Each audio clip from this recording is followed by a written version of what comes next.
Hey my friends, welcome back to a new video today. We'll be talking about breaking through. And yesterday I wrote this message for you, something I want to read today for you. You can find us short messages on my Instagram page, AttractPassion as well, or Facebook page, AttractPassion. Go there, check it out, give me a follow. You can write me a message if you have anything to share.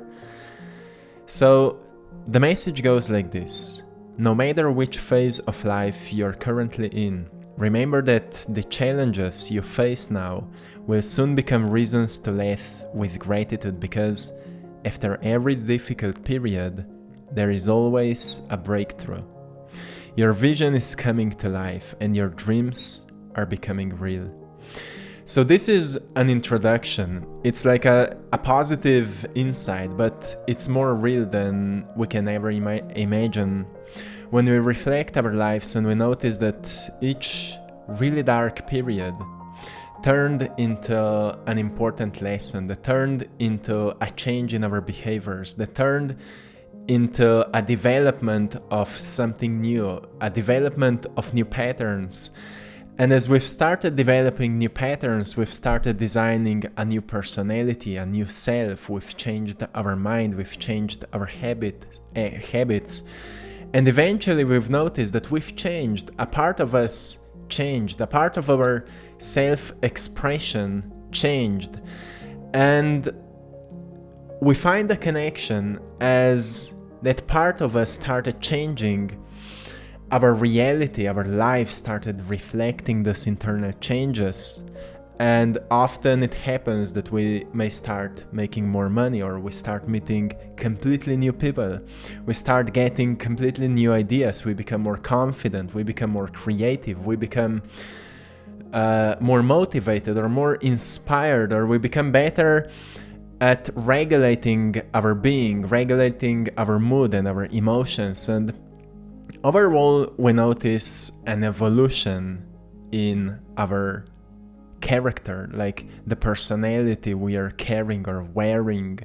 So we become a bit better in self-expression, in expression of our potential, of our growth, and our understanding of how we think that life works, how it works for us, and how we are constantly working on kind of improvement of that understanding. So we are not holding on to certain limiting beliefs about how we think that life is, but we are constantly upgrading that perspective and understanding of how things work. And as we are developing this understanding through constant growth and evolution, there is no other way than to experience a breakthrough after a breakthrough. So sometimes I see in comments people who are only writing when they say I'm constantly in dark phases. Sometimes people only see dark phases, but when they come to the brighter phases, they don't appreciate them. They don't see them as part of their growth. They only see a bad phase, a bad part of life. So sometimes, if we truly reflect on ourselves, we notice that we only complain when bad things are happening, but we don't appreciate when good things happen. Even in a bad day, something good happened maybe. We don't know if we don't pay attention to it. So we notice that we don't experience life, we experience what we focus on. And if we are programmed to focus only on bad things, what we call bad things, something dark, something that triggers us, we may say that only bad things are happening because something is constantly triggering us. And if we don't notice the program that is causing that kind of reactive mechanism, we'll never overcome it, right? So we can't overgrow it. We can't go beyond it until we recognize that we are running under a certain program, seeing only negative things. So I'm always reminding you to go a little bit beyond where you are right now. when you're thinking about your life, whatever phase or whatever part of your life is triggering you the most is the part you should work on the most. Like, some people are struggling with finances, some people are struggling with health, some people are struggling with relationships. Whatever struggle we have is the part of our life that is triggering us the most.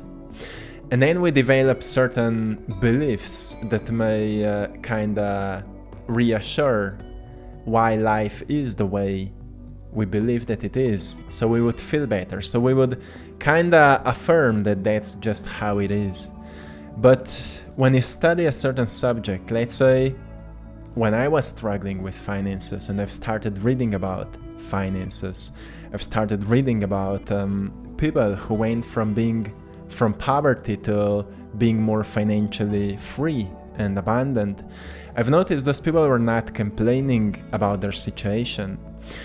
Those people usually noticed where they are really good at, and they've started building skills. They've started educating themselves about financial knowledge. And they've started learning about taxes and how all that system works. They were not complaining about the system, even though maybe it's not often fair. They were not complaining about it because at the end of the day we notice it's not about money, it's not about the system, it's about changing our behaviors. What we are doing, we are changing the way we are projecting our energy. That's the main change that is happening. Money, all those results, it's just the byproduct of our expression. But the main change is happening within our being. When we apply certain changes, what we do, we use our willpower to do something differently, to recognize a program of behaviors, catch yourself before you start repeating some old set of behaviors, and you start applying something new, right? You've read somewhere, oh, if I design a better morning routine, maybe my life will start running a bit differently. And you remind yourself that, oh, tomorrow in the morning, I will not go out of my bed unintentionally. I will wake up with an intention. Then I will stretch my body a little bit. Then I will go for a walk or for a run. Then I will do a workout. Then I will read at least 10 pages of the book. And then I will write a gratitude letter to someone, for example. And you start your day a bit differently. You will notice, well, that was a major change in your day. It's impossible to live the rest of your day the same as the previous days, because you've made such a powerful change in the morning that you will feel inspired to see what else could you change today. Could you be a bit more kind to your coworkers? Could you be a bit more appreciative to the good things that happened? Could you be a bit more positive about your future? And so on. And then when there comes the end of your day, you will notice, well, my day went really interestingly today. But what happened? Well, I've changed something, right? You notice the source of the change, the cause of the effect. You become the programmer of the program, right? You become the artist of the painting called life. So you put yourself back into the position where you have power over your life. You become the great architect of that creation we call reality. And that is a powerful realization, because we notice, well, to experience a breakthrough, we need to break through certain habitual patterns, right? To experience a breakthrough, we need to break through certain habitual patterns. But to break through certain habitual patterns, what we need energy, we need willpower, and we need intention. So to have enough of energy to do that, we need to make sure that we're keeping ourselves in balance. So what is balance? Well, if you're constantly complaining, it means that maybe your life really sucks and you could do something about it, or you're not living according to your heart's desires, right? You may want to spend more time in nature, but you're all day long behind your computer or phone or whatever it is, right? Finding balance in life means that whatever we are doing, we also need to do the opposite of that. And then we make sure that we balance these two opposites, polarity.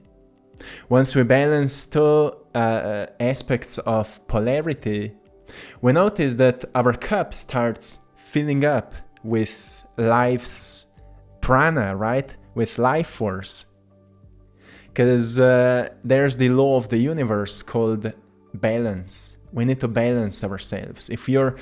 For example, if you are working out a lot, make sure that you also find beauty in doing nothing, like sitting down in quietness or going completely slowly into nature and just ground yourself.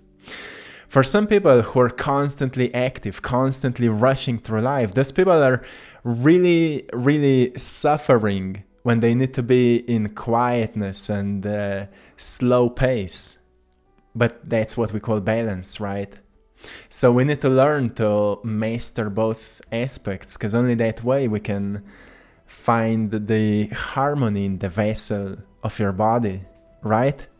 And that's something we are constantly learning. We are becoming better and better in that, what alchemists would call inner laboratory. We're kind of experimenting what works and what doesn't work.